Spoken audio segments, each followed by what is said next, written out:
Hello, welcome back to the channel. Today we're going to be discussing gacha games. As per usual, links are going to be in the description down below. And while you're down there, be sure to hit that subscribe button because we're trying to hit 300 before the end of the month. I think we're at 276 right now, so we need 24 million people. It's something I can't do without any of y'all. And without further ado, let's begin. The title of the video is "This video will change the way you see gacha games." Well, I already think that they're trash, so you let me know how this is going to change my point of view. And the video is by Benjumin. I'm sorry for butchering your name. Anyways, let's start the video. Are a dividing topic. Some people love them, some people hate them. Some argue the children are victims of the predatory practices. 100%. 100% kids are the predatory victim of this. Are the victim of this predatory practice. Gacha games is basically gamba for kids.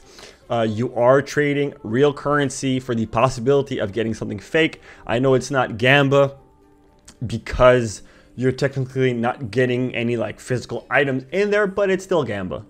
While the opposition is full of child predator. When a normal person hears about any gacha game, they immediately write it off as a garbage, grindy, low-effort, predatory, unfun, pay-to-win mobile game. And that saddens me, because that's just not...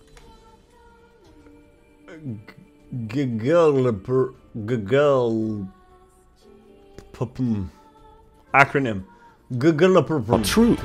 It's not pay to win at all. Gacha games are often claimed to be pay to win by people who don't play gacha games. But as someone with years of experience in some of the most popular gacha games out there, like Genshin Impact, Fate Grand Order, Arknights, and Love Alive School Idol Festival, which I won't mention ever again because I like to pretend I never played that game. I can tell you that not only are gacha games not pay to win, they are actually pay to lose. Really now? Okay, this is interesting because I was playing one gacha game, the solo leveling Arise. This is not a sponsor.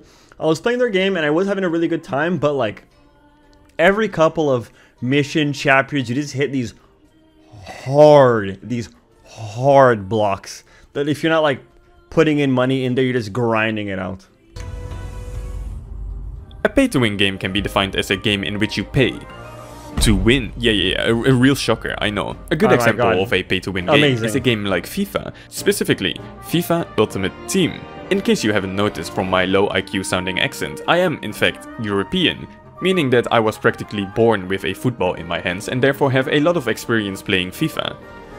Unfortunately, FIFA is a truly one-of-a-kind game where not only do you have to pay to play, but having a better team than your opponent gives you a significant advantage, meaning that you are incentivized to buy packs and spend more. True, it's wild how you have to pay like a full $70 to $80 to $100 depending on what country you live in, and then on top of that it's like, oh, you can pay to get these better players so that you can have an unfair advantage. It's like, honestly, it's complete garbage. Money, with some FIFA pros reportedly having spent over 27,000 real-life dollars, only for all of that to be entirely wasted when FIFA 16 That's more than my car. 69 comes out in stores near you. Gacha games are not pay to win, because you don't pay at all. Gacha games are all based on the free-to-play model, where you can play for free and there's an optional in-game shop where you can buy in-game currency, which in turn can be used to summon new and often better characters. Hold up. Isn't that literally the same thing? I hear you say. Well, while you are technically correct, please don't forget that you are also technically retarded. FIFA is a pay-to-win game because it's a True facts. If I am playing a gacha game and I am putting in money, I am technically the R word. PvP game, meaning that you are rewarded for stealing your mom's credit card by being able to beat your opponent. While gacha games are more often than not PvE games, meaning that gacha gamers, realistically speaking, are only capable of beating their meat to JPEGs of underage girls. Gacha games are PvE games, otherwise known as single-player games, meaning that if Japan, can you stop it with the lollies and stuff? I'm just saying. If you can beat the story with the characters and currency you are given for free, then there is no real incentive to spend money at all. Can something really be pay to win when victory is almost guaranteed? Genshin Impact is an incredibly easy game, to the point that you can easily complete the entire story without touching the gacha system at all. The only somewhat challenging aspect of the game being the Spiral Abyss, which is a completely optional mode. Since there is a time limit, the Abyss definitely feels more like a DPS check than a skill check, which is why it may feel like it incentivizes spending money on the game. But I will agree that Genshin Impact is a very friendly gacha game. However, again, my rule of thumb when it comes to gacha games that I will spend the same amount of money that I would have spent on a full price AAA game if I'm really enjoying it. The solo leveling game, Arise, every single mission basically is a DPS check. You have 3 minutes to clear the mission, and if you don't clear it in that 3 minutes, you have to restart it. And it doesn't matter how good you are at the game, how good you are, like you have like a bunch of skills and like counter skills. I was fighting against this boss, I took 0 damage, I landed every single counter I possibly could, and I still couldn't get him past half of his health in under 3 minutes. And the only way for you to upgrade your character is to constantly upgrade his weapon, upgrade his support hunters, upgrade his 4 artifacts, upgrade his like jewelry, you know, like those enhancement artifacts and stuff like that. And it really felt it's not a pay to win, but pay to pass the DPS check. Given that the 3 strongest characters in the game are easily available 4 stars, and you are almost guaranteed to get at least 1 new 5 star every 75 pulls or so. The Abyss shouldn't pose much of a problem at all. You just need to understand the fundamentals of the game, like team building and artifacts, and rotation, and animation, and element formula, and energy particle reaction. Arknights is definitely a more challenging game. It's a tower defense game where every obtainable character has a unique playstyle and abilities. The game can almost feel like a puzzle sometimes, where not having been given the correct puzzle pieces can definitely make it more challenging. Not having either Surtur or Thorns can make the game harder to beat, but it's definitely not impossible. You just have to think outside the box sometimes. Maybe try rearranging your units, perhaps give different units a shot, or try looking it up on the internet. This guy on YouTube called Kyostin makes easy to follow guides on how to beat every stage with mostly 4-star characters. You can take inspiration from him or outright copy the entire strat like the rest of us. Some people even clear the extreme difficulty optional stages with 4 stars only. So what's stopping you from beating the normal stages? Other than your single-digit IQ or your surplus of chromosomes. Or Vagrant Order is somehow simultaneously the easiest and the hardest game of the 3. Gameplay-wise, FGO is definitely one of the games ever made. It somehow manages to combine extreme difficulty with the worst gacha rates of all time and extreme reliance on RNG, making FGO at times genuinely difficult. One could even say that FGO is kind of like the Dark Souls of gacha games, is what I would say. If there wasn't a literal press to win button that revives your entire party and gives them all 100% NP charge, like, why? The only drawback being that it has a cooldown of 3 days, but given that the amount of truly challenging stages are rather far and few between, the cooldown really isn't a big deal at all. Gacha games are not pay to win. At best, they are pay to win slightly faster, and at their worst, they are pay to win with 10% brain usage. And while making the game easier may be fun to some people, I can guarantee that for the vast majority of people, spending money makes the game less enjoyable, therefore making gacha games pay to lose. Hear me out. A gacha game can't... Again, like, I can agree with a lot of what he's saying, but none of these games have these crazy DPS checks with timers on them. I bet you any of these games, if you put a 3-minute timer with a super high DPS check, all of them just kind of become pay to win. Be a pay to win game, because most gacha games at their core are barely even games. 90% of the time you are doing nothing but mindless farming, which in the case of Arknights can be done through autoplay. This isn't even gameplay anymore. Whether it be gacha currency or level up materials, gacha games are fundamentally about resource management and planning. Which characters should you spend your currency on? Do I prioritize waifu or meta? Which characters will allow me to clear the game and which characters will make my PP hard? But also, which materials do I farm? Or which characters should I build? And in which order? There are no definitive answers to any of these questions. Your answer may vary depending on your preferred playstyle, your progress through the game, or the state of your account. Examples being, what other characters do you have to synergize with? Do you have a good weapon or craft essence to equip? Or do you already own a character that fulfills a similar role? All of these questions lead to everyone making different decisions and progressing through the game in a way that is specific to them only. I feel like a lot of gacha games, and again, I keep using Solo Leveling Arise as an example because it's the only gacha game that I've put like actual time into. You have so many currencies and so many different systems to manage and materials to manage, because it's true, it is a resource management kind of game.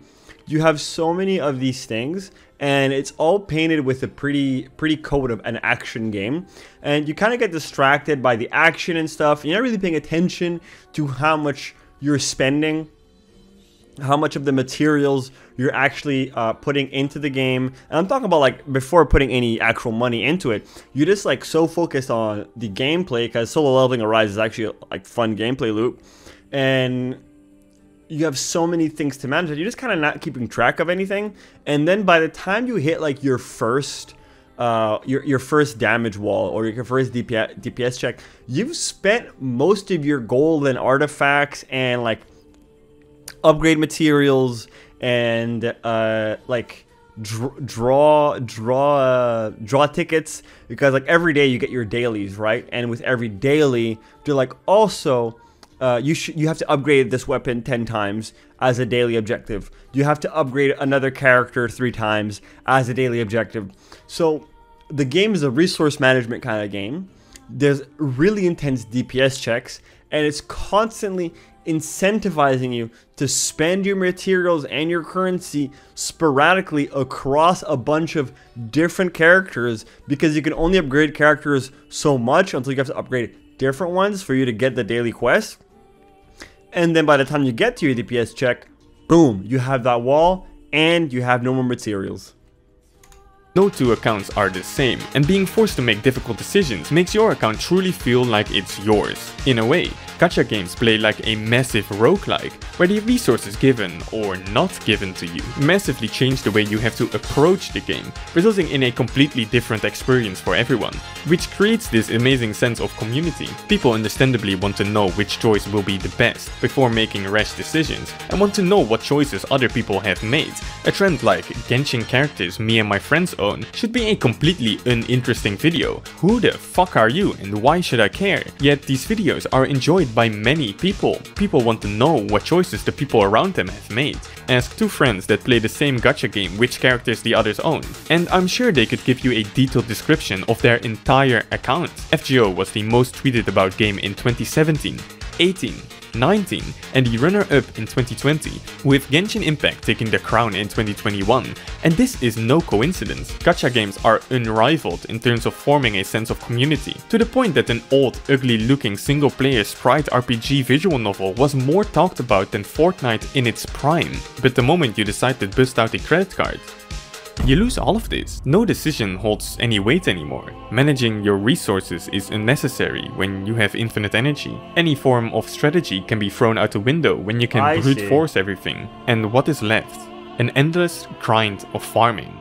Is this really what you wanted? Gacha games are not pay to win. They are pay to win slightly faster. Yes, spending money does make you win easier, but you lose out on so much more. You lose the enjoyment, you lose the sense of community, you lose the sense of pride or accomplishment, but most importantly, you lose a shit ton of money. Like, what the fuck are you doing? Facts. The goal of a game is not always like to win. On that game. It's about having fun. Someone who has never failed doesn't know what it's like to finally succeed. Someone who has never been disappointed doesn't know how satisfying it can be. And someone with infinite chances doesn't know the feeling of finally beating the odds. Hidetaka Miyazaki, the creator of Dark Souls being kind of like the Dark Souls of video games, once said that his games are about accomplishment by overcoming tremendous odds. He says, "We don't try to force difficulty or make things hard for the sake of it. We want players to use their cunning, study the game, memorize what's happening, and learn from their mistakes. There is nothing more satisfying than overcoming great challenges. Yes, it may suck to try and try again, but it's all worth it in the end, because there is no greater elation than overcoming great adversity with nothing more than your own skill and determination. Paying for gacha games is like playing Dark Souls on easy mode, and nobody would want to do that. Right? Right? Speaking of Dark Souls, yo, if you're watching this video as it comes out, honestly, there's a lot I agree with in the video. I don't agree with everything. I do think that some gacha games you can play 100% for free without spending a single dime, and the game, like, there isn't an incentive every 30 seconds asking you to, like, hey, here's another DPS check, here's another DPS check, here's another DPS check. you know, or like, and because of that, I feel like some gacha games are pay to win, but I also see his point of, yeah, some gacha games are 100% pay to lose what you enjoy, pay to lose how you basically feel about the game entirely. Anyways, that's going to be it for today's video. Let me know what you think in the comment section down below. And while you're down there, be sure to like, favorite, share, and most importantly, subscribe, because we're almost at 300. And it's something I can't do without you guys. And if you don't want to help out, well, remember, at the end of the day, I'm just some guy on the internet, and I'll see you guys next time. Peace. If you want to see more of my face, be sure to click the video you see on screen right now.